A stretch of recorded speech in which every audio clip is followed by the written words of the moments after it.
অধিবেশন চলাকালে সার্বিয়ার পার্লামেন্টের ভেতরে এক বিশৃঙ্খল অবস্থার সৃষ্টি হয়। সেখানে স্মোক গ্রেনেড ও টিয়ার গ্যাস ছুড়ে হামলা চালানো হয়।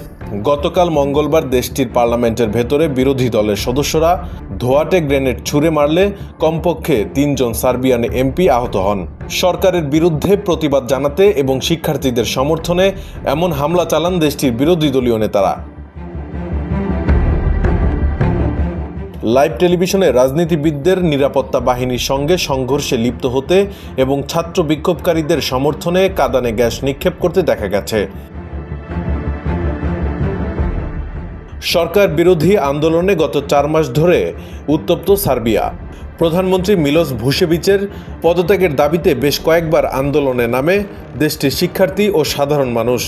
৪ মাস আগে রেল স্টেশনের ছাদ ধসে ১৫ জনের মৃত্যুর পর শুরু হয় এই বিক্ষোভ, যা এখন আরও বৃহৎ আন্দোলনে রূপ নিয়েছে। এই বিক্ষোভ সার্বিয়ান সরকারের জন্য সবচেয়ে বড় হুমকি। এদিকে স্পিকার আনা ব্রোনাবিচ বলেন, ২ আইন প্রণেতা আহত হয়েছেন হামলায়। এসএনএস পার্টির জাসমিনা ওব্রাদোভিচ স্ট্রোক করে আশঙ্কাজনক অবস্থায় আছেন। পার্লামেন্টের কার্যক্রম অব্যাহত থাকবে এবং সার্বিয়াকে রক্ষা করবেন বলে জানান তিনি। পার্লামেন্টের মেঝেতে ঝুলন্ত একটি ব্যানারে লেখা ছিল, সার্বিয়া শাসন ব্যবস্থার পতনের জন্য জেগে উঠছে। অধিবেশন চলাকালীন ক্ষমতাসীন জোটের রাজনীতিবিদরা আলোচনা করলেও বিরোধী এমপিরা শীষ বাজাচ্ছিলেন এবং সিঙ্গা বাজাচ্ছিলেন। বিরোধী এমপিরা সাধারণ ধর্মঘট এবং হত্যার জন্য ন্যায় বিচার লেখা সাইনবোর্ডও উঁচিয়ে ধরেন।